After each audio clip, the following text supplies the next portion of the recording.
Okay, so a couple of students have been asking me about putting together a little bit of an explanation of how to do factoring complex trinomials. So let's take a quick look at it. Here is a question that's worked out. You have a trinomial, and then it is written as a product of two binomials. And what you have to understand is that what we're trying to get here is factoring trinomials where the first term, which we call the leading term, the coefficient is not 1. So the leading coefficient is not 1, and you cannot divide the 6 out of all 3 of the terms.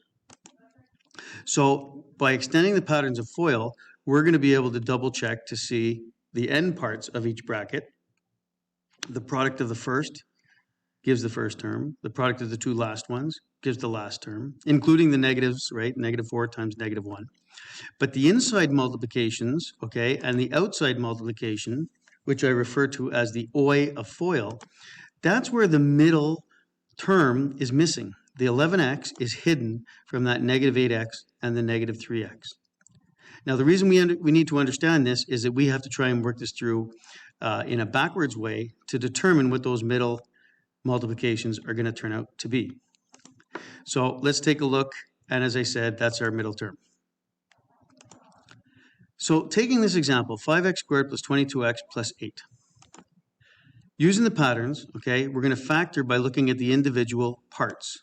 The first terms multiply to give the first term of the trinomial, the 5x squared, and the last terms are going to give me the 8.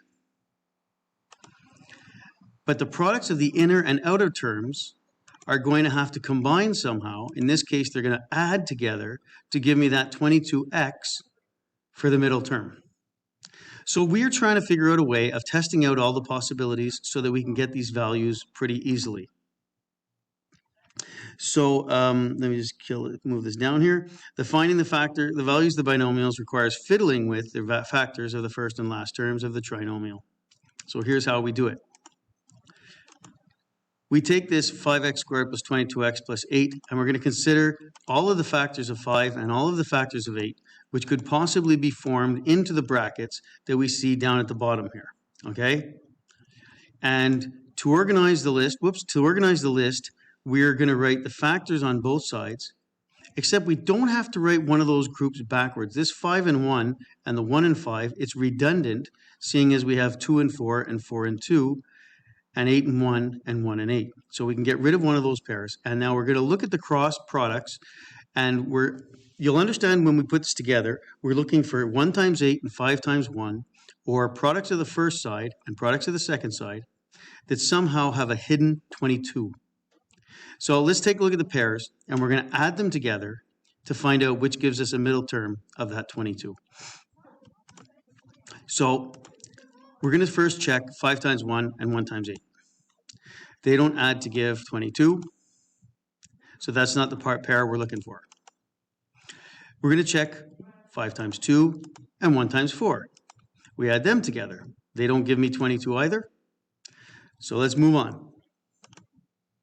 We're going to try 5 times 4 and 1 times 2, and that's going to give me 22. Aha, that's exactly what we're looking for. So this is the work that's going to narrow down the values we have to put into the brackets. So after we do this, we're going to circle those values before we forget. And we plug in the first row into the first pair of brackets, the first bracket.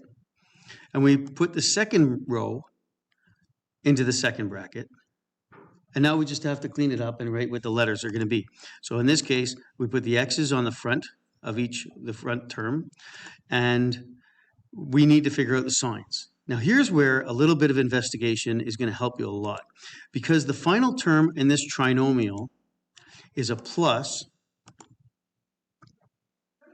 That plus sign in the last term means that the signs must be the same, right? They're going to be both plus, like +4 and +2, or -4 and -2, since they multiply to give that final term. So they also are going to have to add together, because they're the same sign, to give a 22 that's positive. So after a little bit of testing, you'll realize they both have to be pluses. What you're going to find out is if the final term is positive, life is a lot easier. And you can check by doing FOIL. Here's the next example. We have 6x squared plus 7x minus 10. Factors of 6, factors of 10, we list them all out. And just like before, I'm not putting the factors backwards on the left side because I am putting them backwards on the right side, and it avoids a lot of redundancy. We still are going to have to check out 8 possible combinations. And what is the combination we're looking for? We're trying to figure out the cross product that are going to subtract, that's what that minus sign tells us, to give us the middle term that is 7. So we're going to multiply them out and see which pair of numbers we get will subtract to give us 7. So let's start. 3 times 1, 2 times 10, 3 and 20 do not subtract to give 7. They get 17. And yeah, don't even worry about whether it's got to be a plus 7 or a minus 7, okay? It doesn't matter. So let's check out the next pair. 6 and 10 subtract to give 4. No good. 15 and 4 subtract to give 11. Now, we've gone through the fourth possibility here, 30 and 2, they subtract to give 28. That's no good either. So we've gone through and we've exhausted all the possibilities for the 2 and the 3. So now we're going to have to try the products with the 1 and 6, okay? So here we go.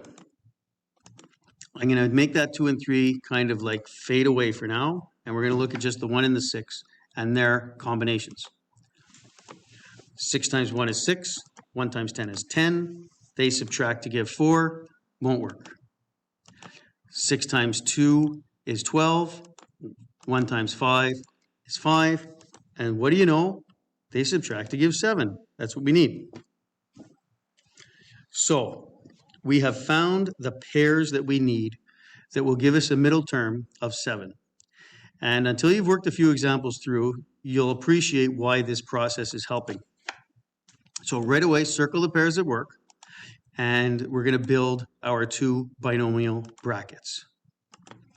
So the first bracket is going to take the 1 and 2. The second bracket is going to take the 6 and 5. We put the x's at the front of each of those brackets. There will be other letters, by the way, in future questions. And now we have to take a look at the signs, okay? You look at the original trinomial and you say the sign on the 10, which is negative, means that the 2 signs in the brackets are going to have to be different. It'll be a positive 2 and a negative 5, or a negative 2 and a positive 5. So the sign in the middle term, the positive on that 7, tells us that we need our multiplications to give us a positive answer. So looking at the inner and outer products, I've got a 12x and a 5x, and I make sure that they subtract to give me a positive 7. So the 12x is the one that must be positive, and the 5 is what must be negative. So how does this translate into the bracket? Well, the sign that goes on that first number that you see, the top one, goes in the first bracket, and the sign on the second number goes into the second bracket. So remember, the 2 signs have to be different because they multiply to give negative 10, and the bigger product has to be positive so that the 12x and the 5x are going to subtract to give me a positive 7x. And you can check out by doing FOIL. So here's a couple more to practice. You always start off doing this. Now in this case, I decided to put the factors backwards on the left side. Doesn't matter. Just as long as one of the sides has the factors in reverse. Going to the next one, I'm going to list the factors of 15 and the factors of 12 frontwards and backwards, and look at those products. And remember what you're looking for here. In number 1, you're looking for addition. The factors are going to add to give 13. And in number 2, we're going to look for subtraction. They're going to subtract to give 11. Now you look at these for a little bit, you test all those possibilities like we did, and hopefully once you figure it out, you'll realize in the first one that the product of 3 and 3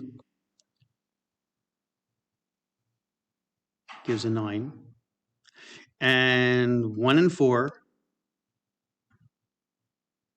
which gives 4, is the pair we're looking for.